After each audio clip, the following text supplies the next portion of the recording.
بسم الله الرحمن الرحيم maanta oo bishu tahay 9 waxaan ugu soo booqday magaalada Garowe ergeyga gaarka ee qaramada midoobay Soomaaliya Mr. James Swan Ambassador James Swan runtii waa markii saddexaad ama afaraad muddadii xilka hayay uu imaanayo waan ku faraxsanahay inuu marlabaad soo noqdo mar walbana waan uga mahadcelinaynaa dadaalka uu jiro sidii Soomaaliya ay u noqon lahayd dal degan oo xasiloon oo horumar ku tallaabsada dhinaca amni iyo dhinaca horumarka dhinaca dhaqaalaha labadaba dadaalkaas waan uga mahadcelinaynaa dhammaan dalalka Soomaaliya taageera ee saaxiibada la ah UN-ku ugu muhiimsan yahay waxyaabaha Soomaaliya horumarkeed ka socdo waxyaabaha ugu weyn oo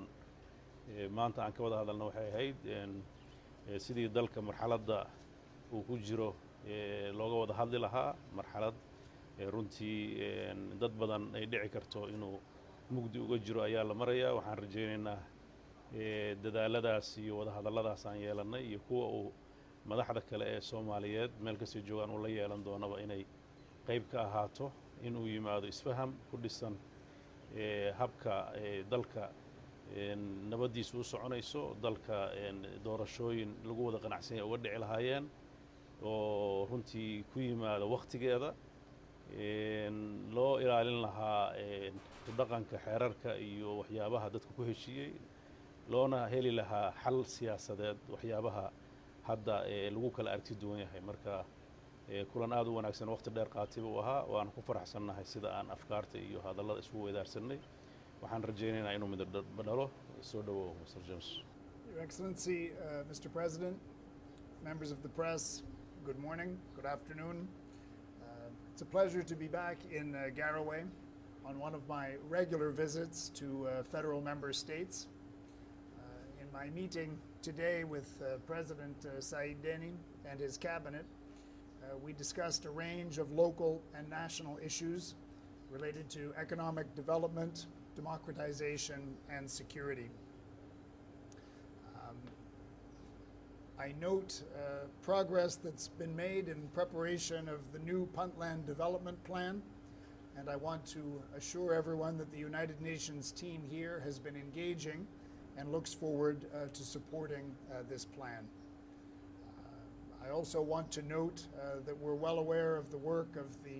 Transitional Puntland Electoral Commission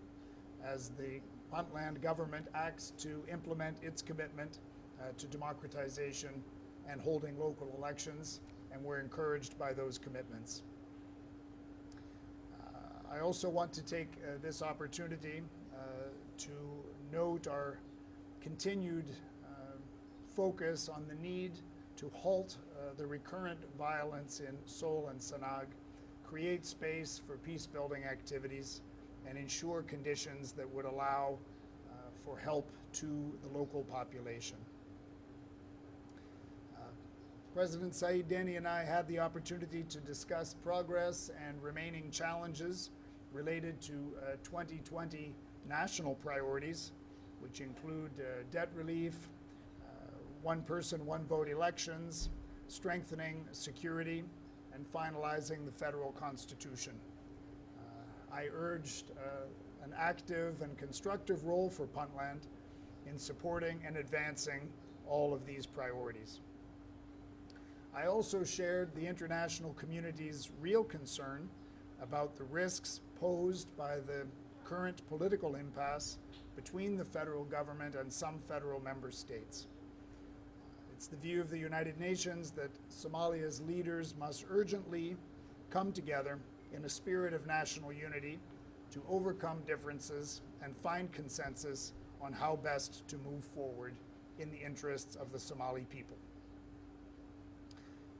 President Deni described to me plans to hold in the coming week a Puntland-wide inclusive consultation to consider issues of importance to Puntland and to the nation.